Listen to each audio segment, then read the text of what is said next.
Salut tout le monde, bienvenue chez Doro Poetic Color, j'espère que vous allez bien. Aujourd'hui, on se retrouve pour un tuto dont vous m'avez beaucoup fait la demande. C'est le tuto sur l'effet fourrure que je peux donner aux animaux. Vous avez été nombreux quand vous avez vu ce coloriage, mais aussi celui-ci que je vous avais présenté pour le tuto effet glace et flaque d'eau. Vous avez été nombreux à me demander comment je faisais pour faire cet effet fourrure. Donc, eh bien voilà, je vais tout vous expliquer aujourd'hui. Je vais vous partager aujourd'hui deux façons de réaliser cet effet fourrure, mais qui sont à peu près la même façon, sauf que dans la première technique, vous aurez besoin de feutre à alcool et dans la deuxième technique, on ne fera que au crayon de couleur. Ce tuto sera réalisé dans le bloc hiver et j'ai choisi l'illustration avec le petit coda du frère des ours. J'ai déjà réalisé une grosse partie du coloriage, donc tout ce qui est sur la gauche est avec la première technique, c'est-à-dire avec une base au feutre à alcool, et sur la droite, entièrement réalisé au crayon de couleur. Le plus important quand vous allez réaliser votre effet fourrure, c'est de prendre minimum 3 couleurs, c'est-à-dire une couleur claire, une couleur intermédiaire, une couleur foncée, et vous ajouterez à ces 3 couleurs le noir et le blanc. Donc, pour ma première technique, je vais prendre ma couleur la plus claire en feutre à alcool. Donc là, ici, coda est marron. Je vais donc prendre deux teintes marron clair. Je vais venir colorier mon coda entièrement avec mes feutres à alcool et ensuite avec ma couleur intermédiaire et ma couleur foncée que je prendrai en crayon de couleur, je vais venir réaliser vraiment cet effet poil.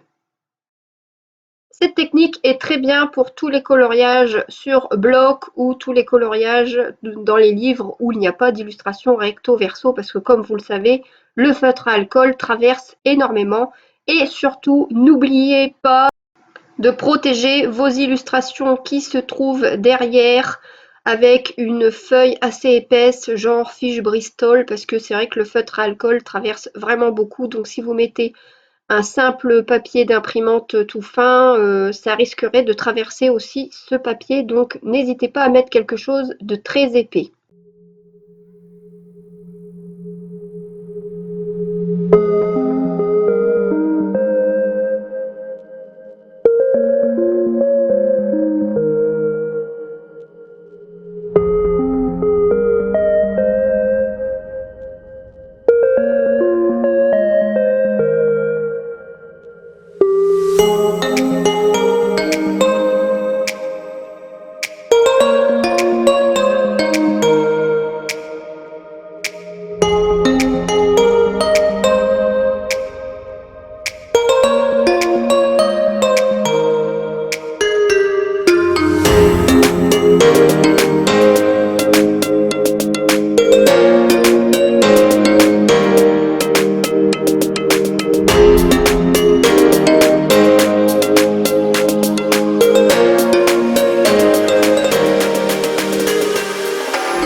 Maintenant que notre base est faite, nous allons réaliser cet effet fourrure avec les crayons de couleur. Donc là, j'ai pris le PC 944 et le PC 1084, ce sont les Prismacolor premiers. Conseil, il faut que vos crayons soient très bien taillés, soient très pointus pour faire cet effet. Moi, j'utilise le Tegal et je mets sur la position 5 pour avoir une mine vraiment bien pointue. Alors, pour réaliser l'effet poil, on va colorier dans le sens du poil du personnage, ça c'est très important. Et on va y aller par petits traits, on ne colorie pas comme on fait en temps normal, on colorie vraiment par petits traits pour réaliser cet effet.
Maintenant que cet effet est quand même bien visible, je vais venir l'accentuer en plaçant les zones d'ombre et les zones de lumière.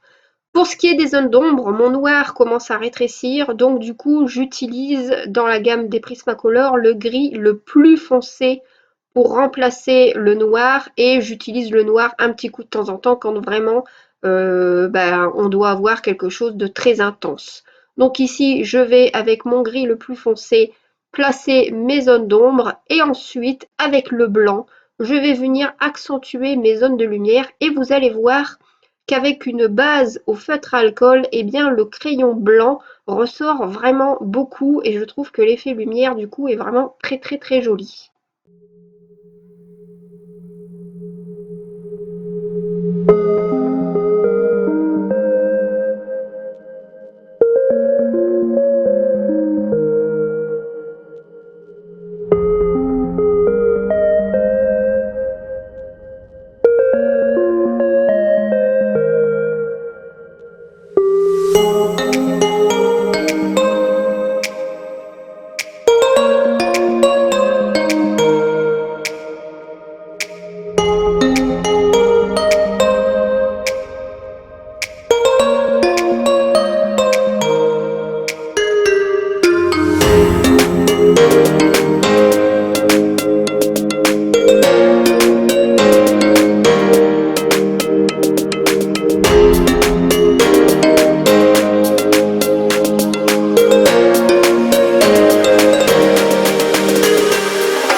voici le résultat que l'on peut obtenir avec cette première technique. Donc surtout, donnez-moi vos avis en commentaire. J'ai hâte de savoir comment vous trouvez ce genre de technique, si vous trouvez que c'est assez facile, si ça vous donne envie de le reproduire, si ça vous paraît quand même encore compliqué, n'hésitez pas surtout à me le dire en commentaire, ça me servira énormément. Maintenant, nous allons passer à la deuxième technique. Donc là, ça va être réalisé entièrement au crayon de couleur, mais dans l'ensemble, c'est exactement la même chose. Je vais faire une première base au crayon de couleur. Donc là, j'ai pris mes deux couleurs les plus claires, le 1034 et le 941 qui vont venir remplacer en fait mes deux couleurs claires que j'avais utilisées au début avec le feutre alcool. Et ensuite, la technique reste la même, c'est-à-dire que je vais venir avec ma couleur intermédiaire et ma couleur foncée, venir créer cet effet fourrure en faisant des petits traits et en essayant d'être le plus possible dans le sens du poil, dans le sens du poil du personnage, tout simplement. Donc, pour réaliser cet effet de zone d'ombre et de lumière, pour que ce soit bien dans le sens du poil, vous pouvez aussi utiliser une méthode très simple, c'est trouver sur internet, donc sur Pinterest ou autre, une image, une illustration, une photo qui est le plus proche du personnage que vous allez colorier et du coup ça va bien vous aider pour voir les zones d'ombre, les zones de lumière, où les placer et comment faire cet effet poil, c'est-à-dire comment aller dans le sens du poil. Donc, bien sûr, cet effet poil, ça dépend aussi de la longueur du poil que vous allez donner. C'est-à-dire que là, Koda a quand même un poil assez court, donc on va faire des petits traits.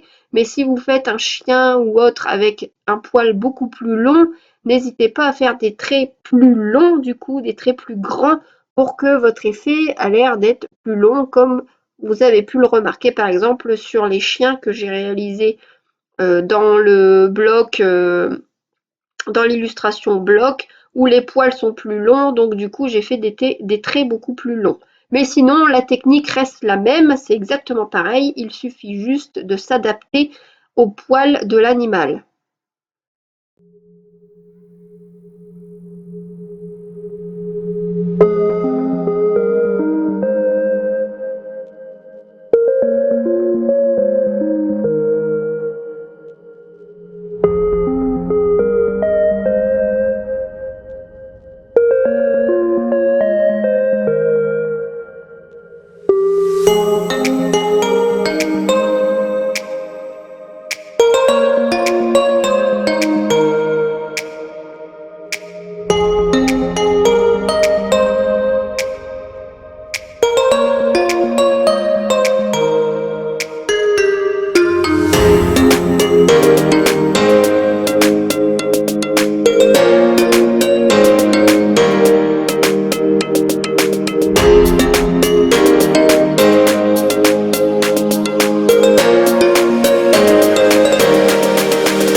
Ici, chose qu'on n'a pas besoin de faire avec la première technique, je vais reprendre ma couleur la plus claire, la couleur de base, et je vais venir retravailler mes zones claires parce que pour la faire ressortir, parce qu'en fait avec le feutre alcool c'est pas nécessaire puisque la couleur est quand même très intense.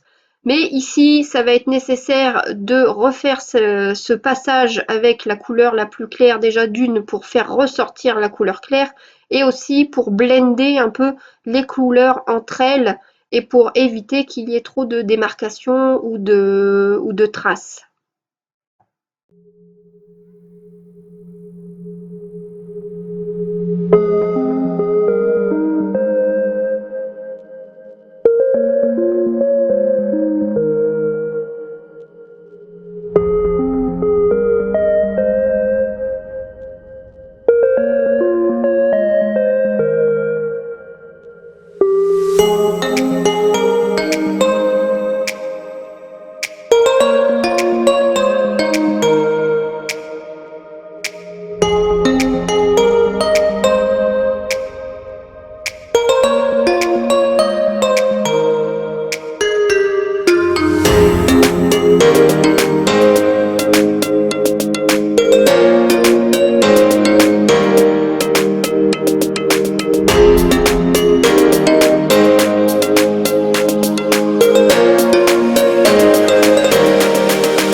Et voici le résultat final que l'on peut obtenir avec ces deux techniques.